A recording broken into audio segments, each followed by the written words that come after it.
बऱ्याच वर्षानंतर मी या देवीच्या दर्शनाला आलोय।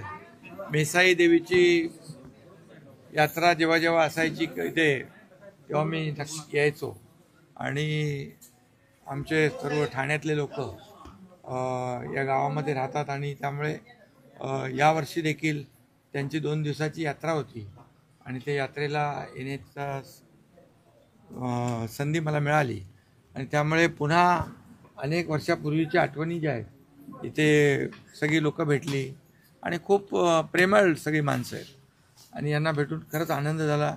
मेसाई देवीचं दर्शन झालं आणि खरं म्हणजे आम्ही शेवटी सर्वसामान्य लोकांच्या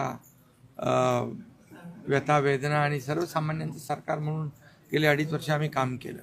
त्यामुळे या गावात देखील आल्यानंतर खूप बराच बदल झाला, विकास झाला आहे आणि लाडक्या बहिणी देखील मला भेटल्या, त्यांनी देखील आनंद व्यक्त केला आणि म्हणून एक जुन्या आठवणींना पुन्हा उजाळा या ठिकाणी मिळाला आहे।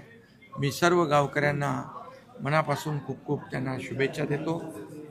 मेसाई देवीच्या यात्रेच्या दिनानिमित्त देखील शुभेच्छा देतो आणि सगळ्यांचं मनापासून अभिनंदन करतो आणि त्याचबरोबर आज एक चांगला निर्णय झाला आहे।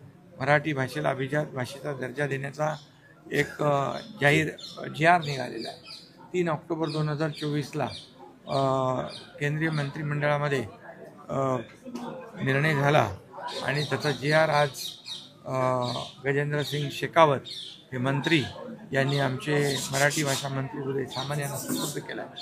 खरं म्हणजे मी यासाठी तमाम महाराष्ट्रातल्या जनतेच्या वतीने, महाराष्ट्र शासनाच्या वतीने आदरणीय प्रधानमंत्री नरेंद्र मोदीजी, गृहमंत्री अमित शाह साहेब आणि संबंधित मंत्री गजेंद्र शेखावत यांचं मनापासून अभिनंदन करतो, त्यांना धन्यवाद देतो। शिवसेनेमुळे मनसेचे नुकसान झाले, शिंदे साहेबांमुळे मनसेला युतीत सहभागी होता आला नाही असा आरोप केलाय।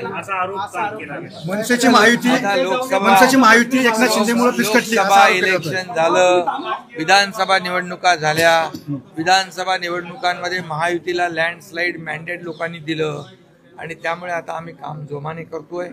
या ठिकाणी आमची जबाबदारी वाढली। लाडक्या बहिणी, लाडके भाऊ, लाडके शेतकरी, लाडके ज्येष्ठ सर्व लोकांनी या ठिकाणी सरकारला मदत निवडून आणलंय। महायुतीचं सरकार आतापर्यंतच्या इतिहासामध्ये 2.5 वर्षात एवढं मोठं काम ऐतिहासिक, कधी एवढे मोठे निर्णय घेतले नाही।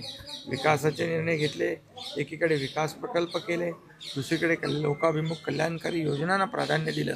त्यामुळे आतापर्यंतच्या इतिहासामध्ये कधी न मिळालेलं यश या ठिकाणी मिळालं। त्यामुळे मी जनतेला धन्यवाद देईन। लोकसभा विधानसभा झाल्या, आता महापालिका स्थानिक स्वराज्य संस्था निवडणुका येतील, महायुती प्रचंड मताधिक्याने जिंकेल। आशिष शेलारांनी राज ठाकरेंची भेट घेतली। महापालिका निवडणुकीबाबत चर्चा झाली। पाण्याचा विषय जो आहे आता जिल्हाधिकारी संबंधित लोकांशी बोलतो। आशिष शेलारांनी आज राज ठाकरेंची भेट घेतली। महानगरपालिका निवडणुकीबाबत चर्चा झाली। वेळ आहे, योग्य वेळ तुम्हाला सगळं सांगू। आशिष शेलारांनी भेट घेतली राज ठाकरेंची। महापालिका संदर्भात त्याच्या संदर्भात चर्चा महापालिका संदर्भात